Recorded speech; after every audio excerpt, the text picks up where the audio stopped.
guys, thanks for stopping by my channel today. I created this video today because you guys told me to. It's kind of a hybrid between a tutorial, kind of get ready with me, because I get a little chatty and I get a little technique-ish where I'm telling you about what I'm doing. I wore this particular eye look in at least 2 recent videos. I believe it was my January favorites as well as my review of the NARS Velvety Soft Matte Complete Concealer. I will link those videos here. Definitely check those out. But I got a lot of comments from you guys about how you really enjoyed the eye look that I was wearing. And it wasn't a coincidence that it was in more than one video, because I have really liked this eye look as well.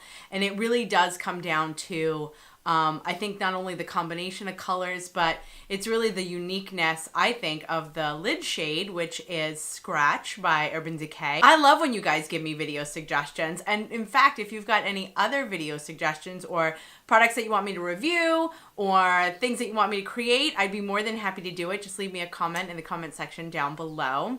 But let's definitely get into this look. Again, thank you so much for watching and for all of your comments and your suggestions. And I hope you enjoy it. Let's get started. I did do a couple of steps already, just in the interest of time. I have already primed my face. I used by Too Faced the Hangover RX coconut water-based facial hydrating primer. I use that all over. And then in my oily spots, I use by Becca the Ever Matte Poreless Priming Perfector. I love that one because it mattifies you, absorbs your oil, and also smooths you out. I went with probably like my favorite foundation right now. It's the Urban Decay All Nighter Foundation. Really moderate to full coverage. Keeps me hydrated but also not shiny. Live for that moisturizer.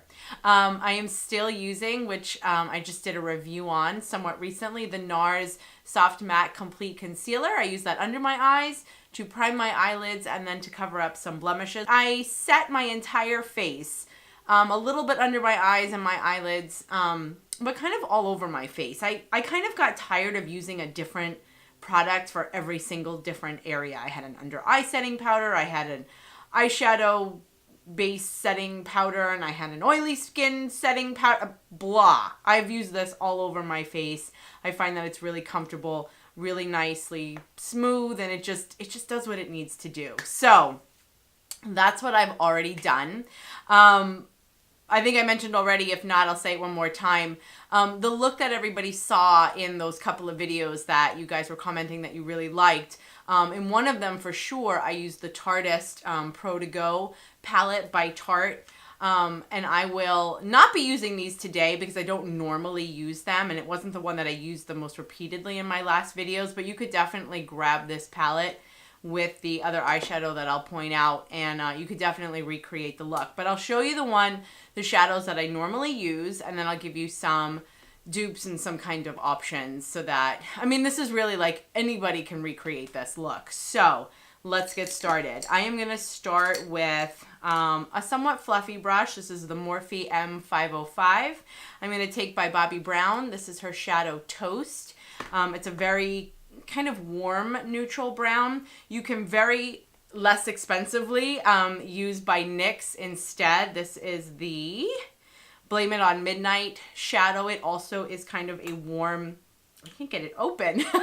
It is kind of a warm brown shadow, and you can see that those are actually pretty similar. Unfortunately, I do prefer the Bobbi Brown, but hey, not everybody's budget can handle that, and I completely respect that. So I'm just going to put it in my crease, kind of messy, kind of sloppy. This is really the transition shade at this point. And I like that it's warm and not cool, because a lot of the other colors I wind up using in this look are a little bit on the cool side. So I feel like this adds a little bit of warmth to the entire look, especially since I've got warm skin undertones. I feel like it's good to pull from that a little bit, especially if I'm doing a cool sort of look. Okay, so I'm going to take a slightly smaller but fluffy crease brush. The one I'm using today, also by Morphe, is the E28. I'm going to use by Anastasia. She's got a shadow called Fawn. Sometimes I wonder where my New York accent comes out of. So this is Fawn. You can just use really any just kind of mid-tone just kind of neutral brown shade. It's darker than the Bobbi Brown and NYX shadows. And it's a little bit, like I said, a little bit more neutral. And I'm just using it to intensify and give a little bit of depth and dimension to my crease. Honestly, you could use a bronzer if you wanted to, because your bronzer would most likely be very similar to the shade of fawn that I'm using right now. But everybody's got the basic brown in their collection. So now I'm going to go in with that outer corner color. The one that I've talked about before that I consistently keep using is also by Bobbi Brown. It's this shadow called Black Plum. Now you can use any dark brown shadow if you chose. So a couple of examples would be Ground Brown by MAC. You could use Fudge by Anastasia. And then you could also use Embark by MAC, which is a little bit more of a kind of purpley brown, but still brown. If you wanted to go with more of a purple, you could use Taboo by Makeup Geek, which is a very rich, deep purple, matte. You could use Aubergine by Anastasia. Has a little bit of shimmer, but it's still, for all intents and purposes, pretty matte. Or you could use by Makeup Geek Cherry Cola, which is a little bit more of a Merlot kind of like reddish purple. But in those videos, I was using Black Plum. I'm going to take a pencil brush. You can use anybody's pencil brush. For all intents and purposes, most of them are good. But I've had a MAC 219 forever, before we ever even learned about less expensive brushes. MAC brushes used to be like the thing. So I'm using a pencil brush because I really want it to stay. I'm using the point outwards, and I really want it to stay underneath my crease. This isn't like overly major. It's meant to be dramatic in the lower outer corner. Not so much into the crease. A lot of times I'll pull it up into the crease, but this time I really just want it to be right. Yeah, check that out. Imagine if I went outside without blending. I really want it to be just in the lower outer. I'll bring it up a little bit into my crease just for blending purposes, but by using the pencil brush, I'm able to apply a lot of pigment and a lot of color and a lot of intensity without flashing shadow crumbs all over the place and shadow powder everywhere. But it lets me be very, very specific. Hey. Oh my gosh. Okay, so now I'm going to take a small, and I sometimes use this brush. This I think is also a Morphe brush. I really like Morphe brushes. This is an E17. Sometimes I actually apply shadow with this brush. It's a very soft and small, but kind of dense and bulbous headed sort of brush. Sometimes it's small enough that sometimes I apply shadow with this brush. But for today, I'm just going to ever so slightly blend out that shadow using this brush. Because again, I don't want the dark shadow to go everywhere. I really want it to kind of stay exactly where I put it the first time. How about that?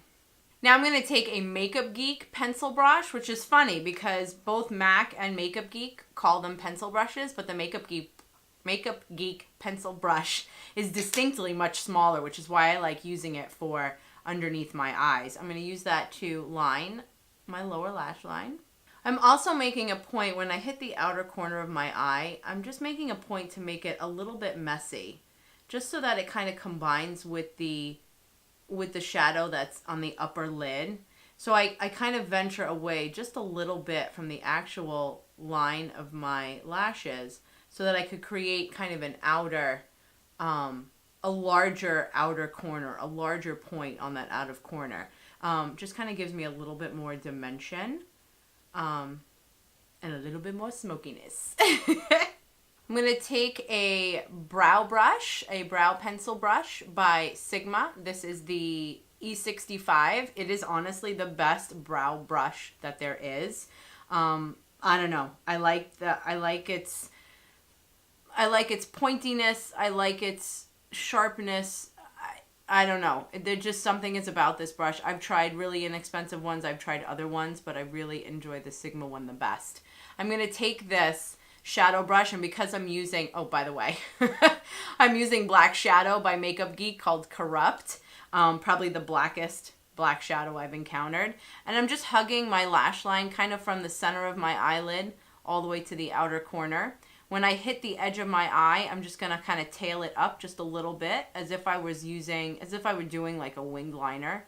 But I hate doing wing liner. They never come out, especially like on camera. I need to practice that so that I can show you guys the struggle that is real trying to do a wing liner with like liquid eyeliner. So for anybody who doesn't like to fight first thing in the morning, I definitely enjoy using a very pigmented kind of black shadow. So again, I'm just extending the line past my eye just a little bit. It doesn't have to be exact because we're working with shadow, and it just winds up being kind of a cheater way to open up the shape of your eye. I don't like extending black eyeliner all the way to the inner corner of my eye because I feel like your lashes are the shortest towards the center of your eye, and you then kind of lose your lashes towards the center of your eye if you've got a lot of black liner there. So I definitely like just kind of extending it out. Okay, so the non-dupe, and I think the reason that this particular eye look caught your attention is because it's the Urban Decay Scratch Shadow. This is almost like a cool pink shade. I don't know why. It caught my eye. It caught your eyes. And by the way, there is no dupe. I actually tried to find a dupe for myself because it's about $20 for one shadow. It is a very good quality shadow. I think it will last you a long time. I'm using a MAC. I think this is a MAC 242. This was my first MAC brush ever. Probably like, oh my gosh, it was like 17 years ago that I got this brush, and it's still looking pretty good. I use it every day. So I'm just going to take this shadow now from the inner corner, and I'm going to marry it up with that outer corner dark shade.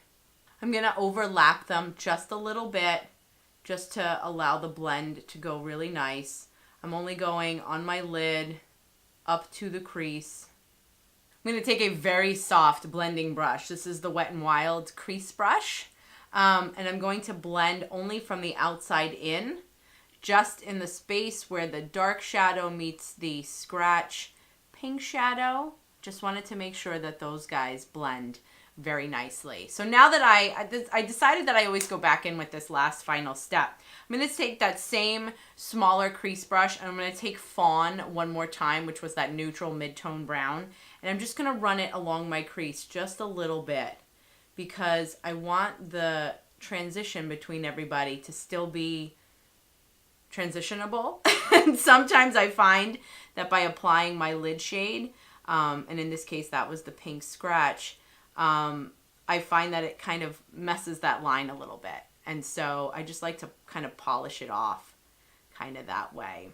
All right, so now I'm just going to do some last like kind of highlighting to my eye. I'm going to take Orb by MAC, which you can't see anymore because I have distinctly hit pan, but I've hit pan on this particular shadow. Like, I don't know, it has to be forever. I don't use that much. And because I'm using, again, the MAC 242 and I don't use a lot, I think it'll still last me a long time.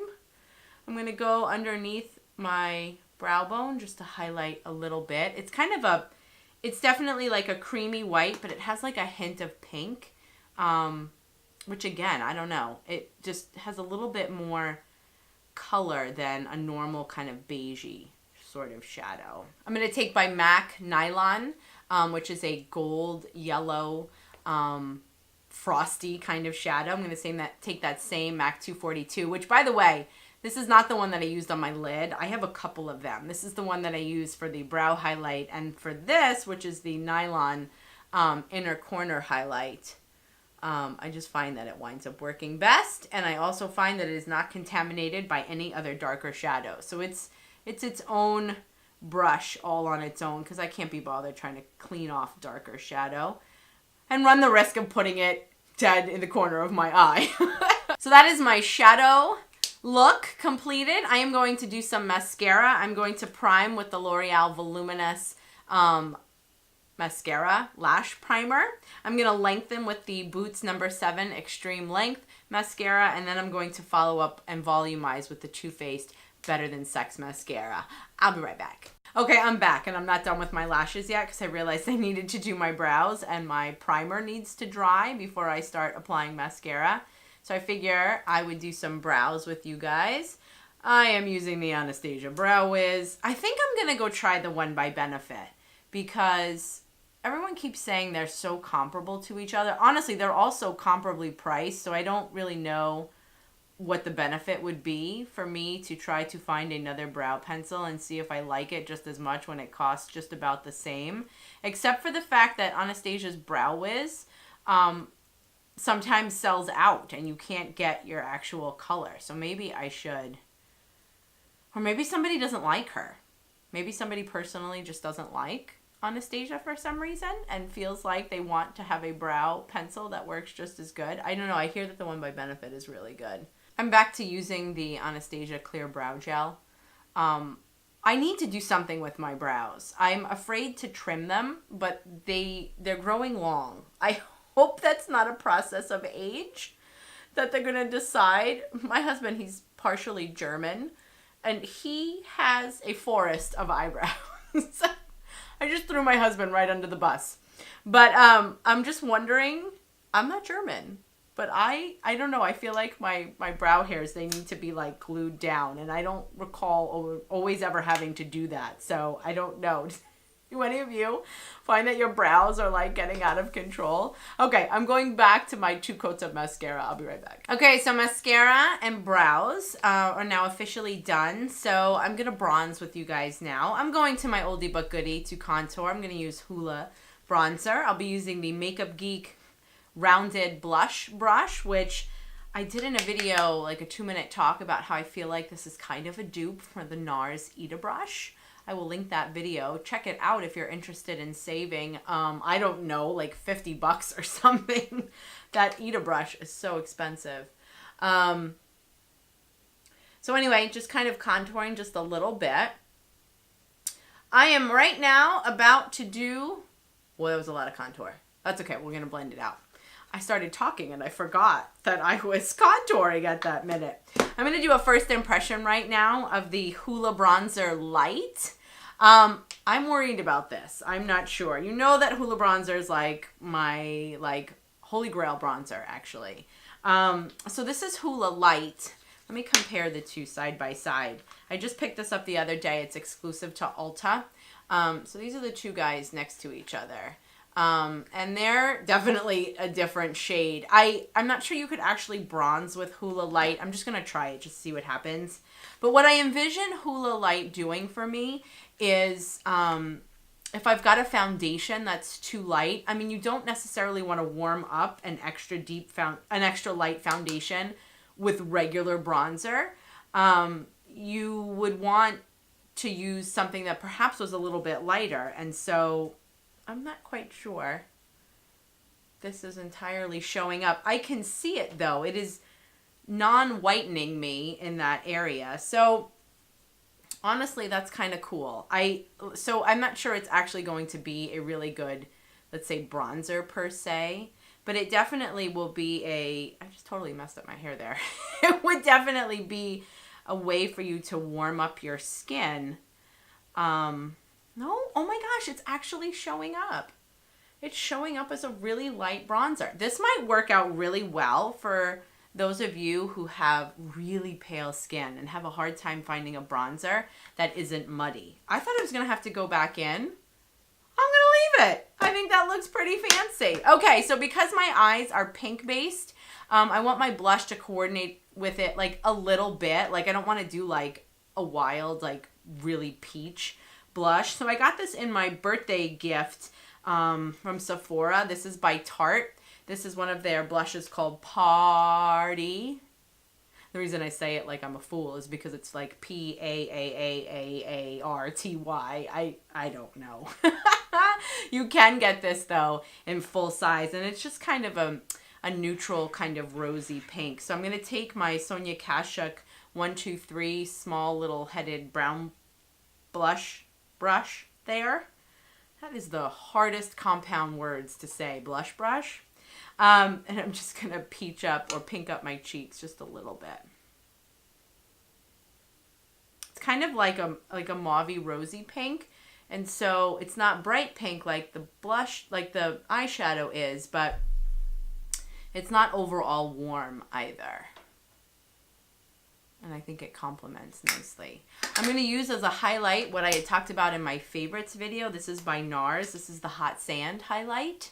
And I'm definitely a fan of it. Where is my highlighter brush? I'll be using the Anastasia A23 highlighting brush. It's a strong highlight, but I like the tone of it and the shade of it. And so sometimes I like to go for a strong highlight. I'm going to grab one of my new favorite brushes right now. This is by Sigma, the F25. It's been around forever. Sometimes it's so soft. Sometimes I like to just do an all-over blending of my face powder, kind of when I'm done, just to make sure, one, get rid of fallout, but two, also just to kind of make sure everybody's just kind of all blended together. By the way, I didn't mention the entire video. I have been wearing the lipstick that I was wearing in a number of those previous videos. It is by Kat Von D. It's the Bow and Arrow liquid lipstick. I like it because it also, it's pink but brown, and so it's not an all over pink, pink, pink sort of look. I wanted to balance the brightness of the pink shadow with some other pink tones, but definitely that were toned down, and I do kind of feel like it brings the look together. For the first time, I am going to be using by e.l.f. I found a Matte Magic Mist and Set setting spray. It was super cheap. It's like 2 ounces, because like even the Maybelline and the L'Oreal ones, they're like $15. So I have no idea. This could like actually smell awful. I have no idea, but let's set, okay? Good mister. I don't feel like I got bloobed in any way with a droplet of setting spray. That worked out nicely. No gross smell or anything. And so, once you take your hair out from behind your ears, that is like the official sign that you're done. That completes the look that you guys so kindly indicated you really liked over the last couple of my videos. I've been really liking this eye look, and I've been wearing it kind of by default every day. You know, when you wake up in the morning and you don't really want to think about what you want to create that day in front of your makeup mirror, I've been defaulting to this. And so, thank you so much for watching. Please leave me a comment down below. Let me know if you like the way that I did this kind of get ready with me tutorial. Do you feel like I need to be closer? Or do you think that this is a good distance? Anyway, thanks again so much for watching. I hope you have a really good rest of the day. Check me out on social media if you have a minute. Please like this video if you did, and please subscribe before you go. I would totally appreciate it. Thanks again so much. I look forward to seeing you in my next video. In the meantime, thanks.